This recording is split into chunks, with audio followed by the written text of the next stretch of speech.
Well, welcome to June's roundup.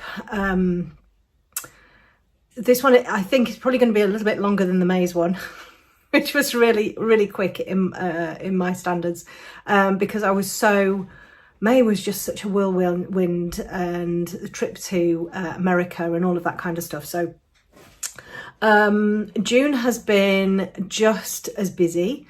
I was in Amsterdam last week, which was really exciting. I'll talk to you about that in a second. Gosh, I can't remember. It's gone so quickly. I don't know how months go so quickly. I just don't.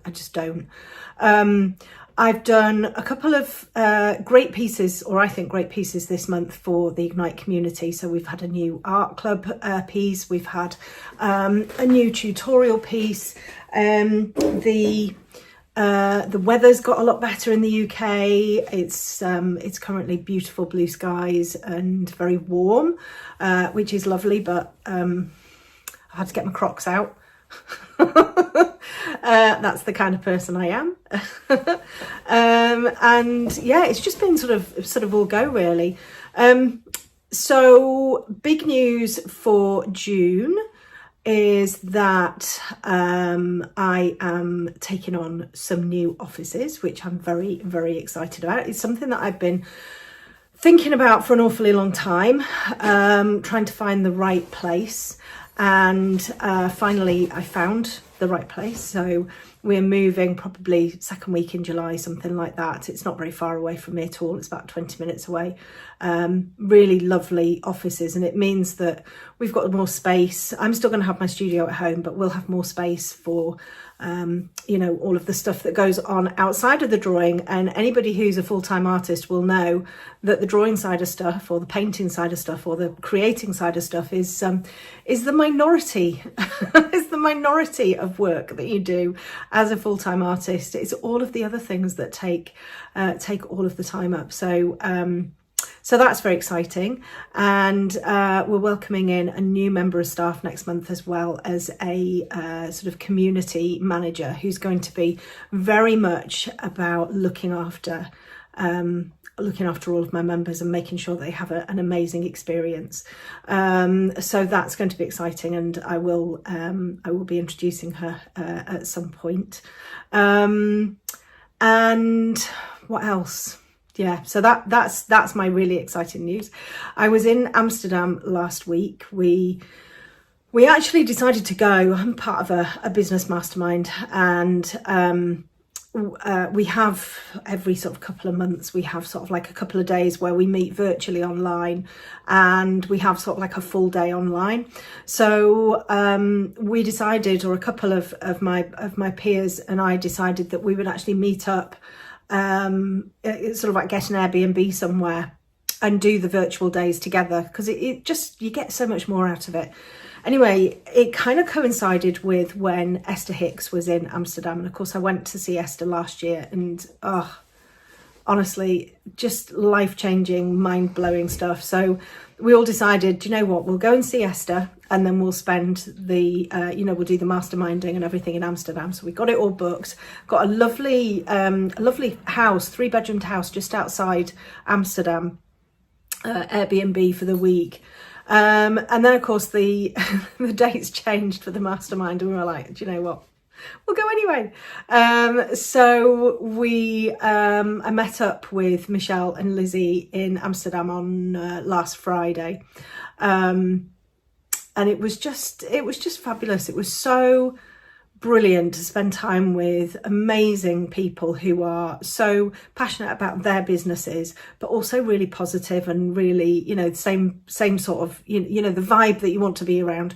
And we went off to see Esther on the Saturday and the Sunday, and it was just, oh my God, if you haven't been to see her, or if you haven't listened to her, Esther Abraham Hicks is just amazing.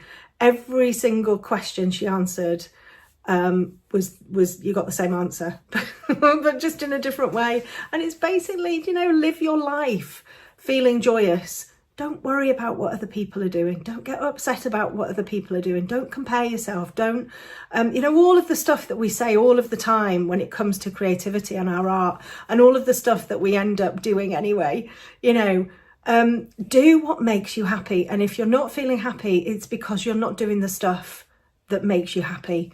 Find easy ways of making yourself happy. It doesn't have to be hard to be happy. And we came away on the Sunday with so many ideas and such a high vibration. It was just fantastic. And you forget what you want in life. You really, really do. And you get all bogged down with the day-to-day rubbish of, just living a life, looking after a family, running a business, that kind of stuff. And you forget what it is that actually makes you tick and what makes you really happy. So that was amazing. And then we spent the rest of the week. It was so funny. We're all sort of workaholics, really. Lizzie's a member of Soho House. And for those of you who don't know Soho, it's not some seedy establishment. It's actually an amazing membership of like home from home places across the world where, if you remember, you can just kind of go in and they've got food and, rooms and gym and swimming pools. It's just that it's luxurious. It's beautiful. It's lovely. So we spent the majority of the time in Amsterdam, Soho House, which was fantastic, working away. So I managed to get a lot done on a new course that I have been cultivating for the last 2 years, cultivating in my head. And I finally got it down into some kind of a semblance of what it's going to be. And it is finally, you will be, I think, very excited to hear my business course, my pet portrait business course, because of course that's how I started out, and I've got a successful pet portrait business that I run alongside my teaching. So that is very much still in development, but it's very nearly at the point where I can do all of the recording. And I'm really excited about it because I know that there are a lot of artists who do find the marketing side of stuff really, really challenging. And I want to make that a simpler process and basically kind of download everything that I've done over the last sort of 7-8 years. And I think it's because I'm so passionate about business, and I'm actually a really good businesswoman, which is kind of, testament to my success in both the teaching and the pet portrait, businesses that I have. And I think it's something that's really, really needed. And I don't think there's enough information out there. So it started off as being quite a small entry level, and of course you just can't go small and entry, can you? It's like boom, you just got to put everything in there, because if you buy a course, you want to know everything, don't you? You don't just want to know just a little bit of this and a little bit of that. No, I want to know everything. So it's kind of getting bigger and bigger as I go along, and I will be putting out some information for people to join a wait list at some point. My thinking is I might do it as like a beta course, like where it's finished but it's not refined, it's not polished, and anybody who joins gets a discounted rate and gets to sort of give their feedback and everything. I haven't quite decided how it's going to work yet, but that's sort of on the cards a little bit. But it's going to be really comprehensive, and I am very, very excited about it. Downloads and templates and all of that kind of stuff, and basically giving you the information of what I do in my business and how I do it. So I'm excited about that, and it's taking a lot of my time up, and being in Amsterdam actually helped me to sort of sit down and really, really focus for I don't know, 6 or 7 hours, and just really focus and get it all done, which I'm excited about. So my drawings at the moment, I'm working on a commission piece. I'm still really struggling with the poor quality of the Clairefontaine pastel mat, I have to say. It's so disappointing and frustrating and sad. Because that's my favourite surface ever, and I'm working on a piece now, and it's just it's not good, and I don't know. I've tried to speak to them. We've had conversations and everything, and it just, you know, whether something's changed in the manufacturing process or ingredients or something. I hate talking about this. I hate saying this because I absolutely love pastel matte, but you know, you just don't know what you're going to get. And I'm working on a piece at the moment, and I'm not enjoying it at all, which is really sad.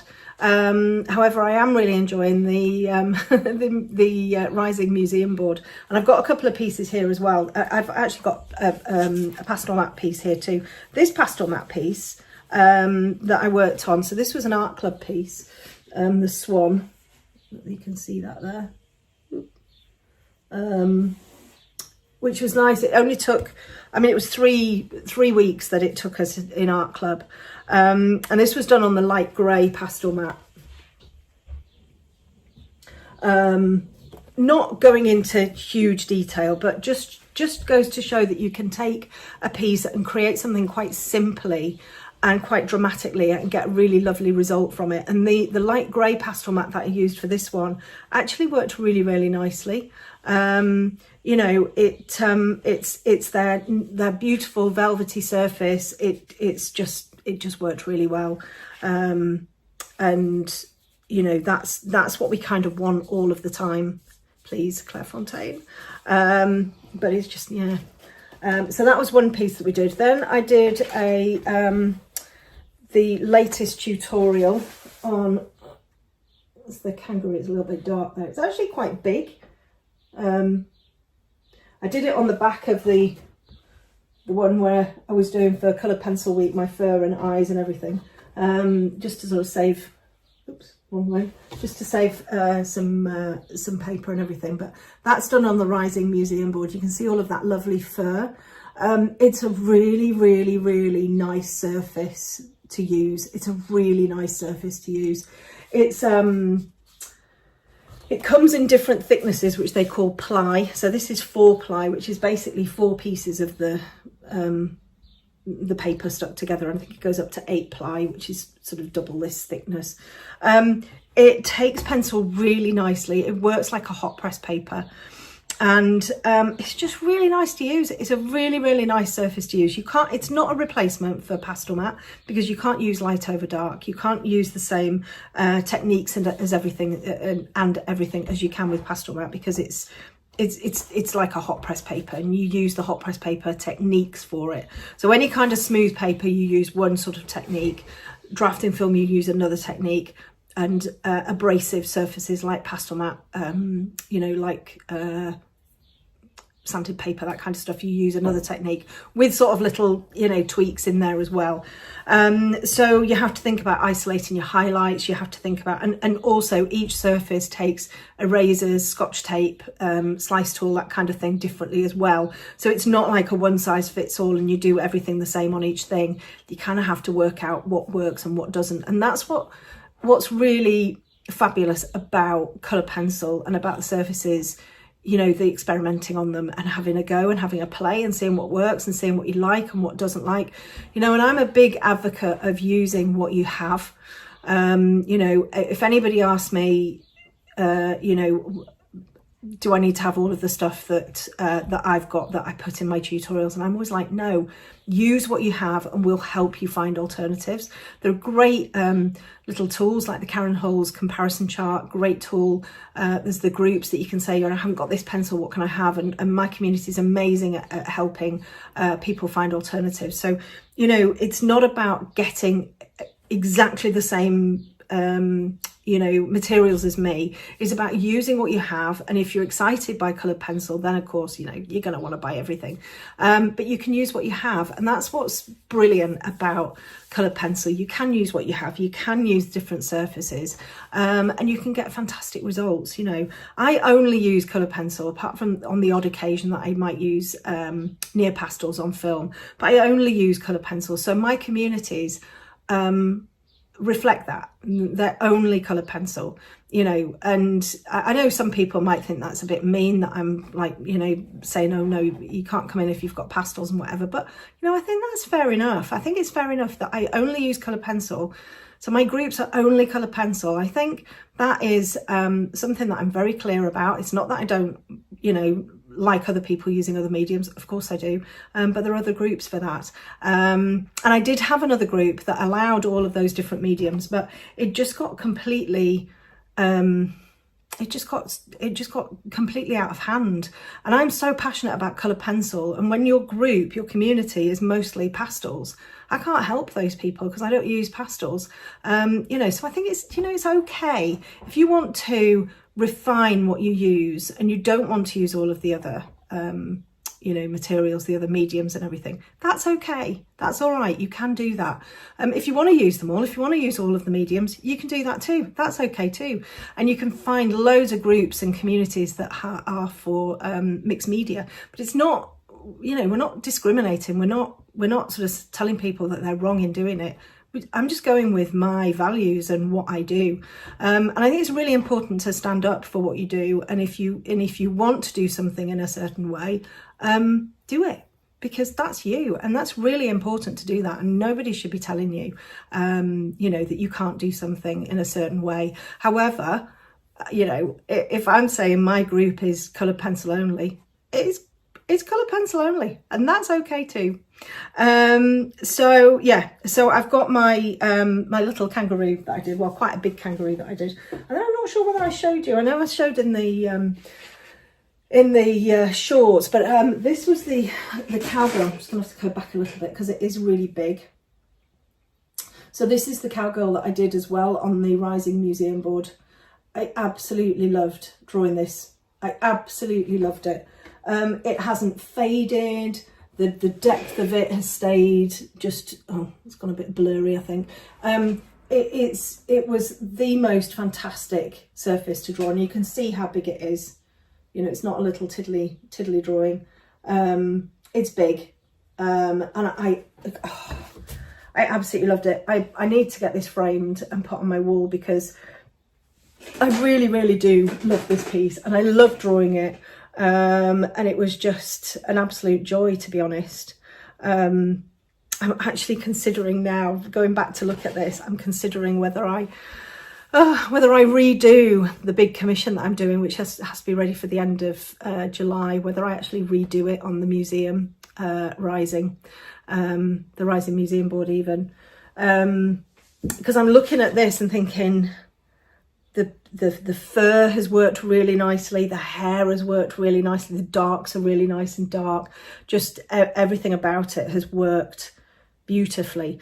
So to be fair, the commission that I'm doing at the minute, the photo is pretty poor, so that combined with a grainy surface, it just kind of, it's not a match made in heaven really. But yeah, we'll see. And then I've been reading a couple of books as well. Just pop these over here. I've been reading a couple of books which have, oh gosh, get myself sorted, which have made me think an awful lot. I was looking for my phone and clearly I'm staring into it. One of these books is called The Courage to be Disliked. And I was recommended this by a few people. And it isn't what you think it is. It isn't, you know, it doesn't matter what people say, blah, blah, blah, all of that kind of thing. It's very unexpected how it's been written. I can't remember who's written it. It's an audiobook actually that I've got. It's called The Courage to be Disliked, and it's more of a conversation. So the book is written as a conversation, and it's really made me think deeply about all sorts of things. Just, you know, all sorts of stuff that go on in the world, and not necessarily just about me. And it isn't really about being disliked. It's about being really secure in who you are. And if you're really secure in who you are, you won't care whether people like you or not. And it's and I haven't picked it up because I was like, oh, people don't like me and I need to be okay with that. I know people don't like me and I'm okay with that. It's more about the philosophy in the writing, and it makes you think really deeply about things. It's very, very, very interesting. I'll see if I can find the author. Well, you just type in The Courage to be Disliked. I think it's a Japanese author, but it's beautifully written, very unexpected. I was just expecting it to be like a normal, business self-help book, but it is it's a conversation between two people, and it's fascinating, absolutely fascinating, because one of the people is saying, well, what about this, that and the other, and so and la la la, and the philosopher comes back and says, oh well, yes, but and you're thinking, no, the philosophy, no, you're wrong, you're absolutely wrong, in what you're saying. And then he keeps talking, and then you go, oh yeah, maybe you've got a point. It's just a really interesting book. So I would definitely recommend that. And then what's another book that I'm reading a novel at the minute. It's a vintage novel. I can't even remember the person's name who's written it, but I'm sure you'll recognise it. It's called The Enchanted April, and my sister recommended it. She's read it about 10 times, and it's written in the early 1900s, I think. Early 1900s, something like that. And it's fabulous. It's about 4 women who go away for the month of April to a castle in Italy. And, the language is completely different to the language that we use today. So I'm having to read it quite slowly, because the vocabulary that's used is quite different. But it's fantastic. It's absolutely fantastic. I'm loving it, really, really loving it. The characters in the book and how they sort of, interact. And there's one lady, we never get to know her first name. She's called Mrs. Fisher. We never get to know her first name. She's an older lady with a stick. We don't think she really needs her stick, but she has her stick. And she's kind of ensconced herself in certain parts of the castle, and she's taken them to be her own. Then there's a Lady Caroline who has kind of come away because she's sick of people recognising her. And she's sort of like this young, beautiful woman. And even when she tries to be angry, she can't, because her face is so lovely and her voice is so musical that when she's shouting at people, they're like, oh, you're so beautiful. It's really funny. And then you've got Mrs. Arbuthnot and Mrs. Wilkins, who kind of met at a ladies' club in London, I think, and saw this advert and decided they were going to go. And they're sort of like in, I think, unhappy marriages, I think, or marriages where they're not overly content. And it's just a fascinating read, listening and hearing and kind of living with these 4 women in this castle with beautiful weather and all of this stuff going on. It's just lovely. So there's no nastiness in it. There's no, there's no poor language. There's no, it's just lovely. It's just really lovely, and I'm really, really enjoying it. So I've got quite an eclectic taste when it comes to books. I've got things like, so I'm a member of a book club. It's called the Locked Library. So I get books like this every month. This is called When the Moon Hatched, and they've all got these beautiful painted edges. This one I'm quite excited to start. So I read sort of like fantasy stuff. I read, sort of thriller stuff, the sort of more old-fashioned stuff, and I love my self-help and business books. I really, really love my business books. So yeah, I've got a big, I don't know whether you can see it. Hang on, let me just show you. I've got this big, my business, that's just my business books. That bag there that you can see is full of Slipper's fur, because I'm having a sculpture made, a felt sculpture made of Slipper, and they're using her fur in the sculpture, so I'm quite excited about that. I've just realised it's very dark in here because I don't have any lights on at all. How silly is that? So I'm sorry if it's really dark. So yeah, so that's kind of been my June. It's been it's been fun. It's been exciting traveling again. Next week, so I get the new furniture for the offices on Saturday. It's all being delivered, so we won't be moving in, I don't think, the first week in July. I think it'll be the second week. We'll just sort of move stuff across and get settled, and I'll probably go and sit there and kind of figure out Wi-Fi and all of that kind of thing.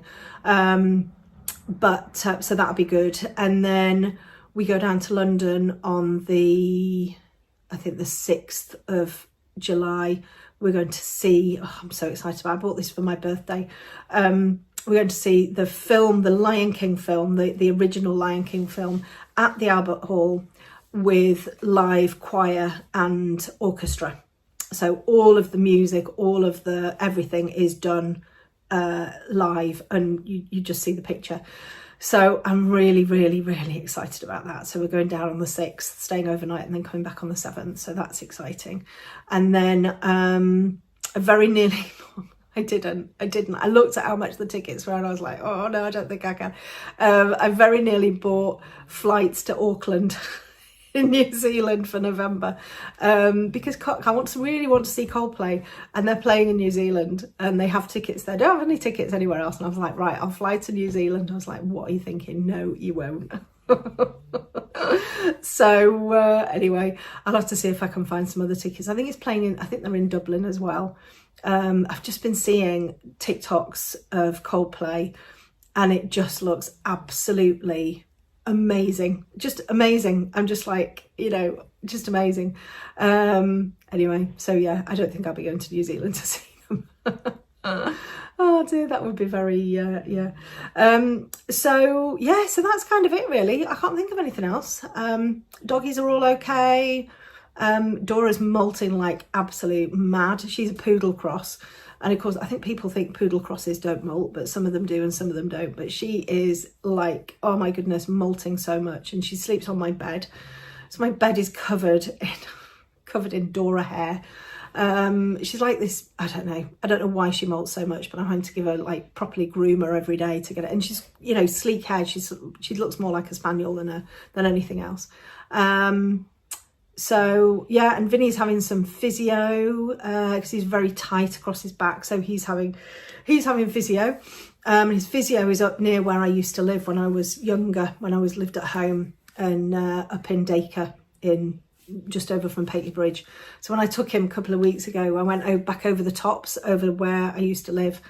Oh, when you get that feeling when you see something and literally every single hair on your body stands up. And I was like, this is where I'm supposed to be, overlooking the most beautiful views and everything. So that's another dream now. I love where I am, but I'd love to have somewhere that's got the views like I used to have when I was little, and maybe a little bit of land or something. But it's just so ridiculously, there's just nothing available. You either buy like a huge, ridiculously like £2 million house with like loads of land, or there's nothing, so I'll just have to keep dreaming on that respect. I got a new tumble dryer just while we're sharing stuff. Got a new tumble dryer. It arrived, I wasn't at home, they delivered it and put it in the field next to the house, which doesn't even belong to me. I was like, why have you put the tumble dryer in the field? They had to like get into the field through the gate, which was like really difficult to get through, and then put this pallet and the tumble dryer in the field. I'm like, why didn't you just leave it, in front of the house? I mean, how many people are going to come and nick a tumble dryer? Let's face it. Anyway, but I've got that now and it's really good and it's working, which is really nice. Yeah, all is well, and my lavender is going crazy in the garden. Absolutely crazy. It's kind of spread, like it's like a lavender field. It's spread, it's huge, there's loads of it, but that's lovely because there's lots of bees and everything. Bees like lavender, so the garden's looking really pretty. And yeah, I think that's about it really. So I'll stop waffling. You probably preferred my May one when it was only about 5 minutes. I'll stop waffling on, and as always, thank you for all of your support. You know, I love doing what I do, helping people, you know, refine their creativity. And hopefully, come later on this year, I think hopefully October-ish, you know, be able to start helping people more with their businesses too, which I'm equally as passionate about. So yeah, thank you for listening and staying with me, and I'll see you very soon. Okay, bye.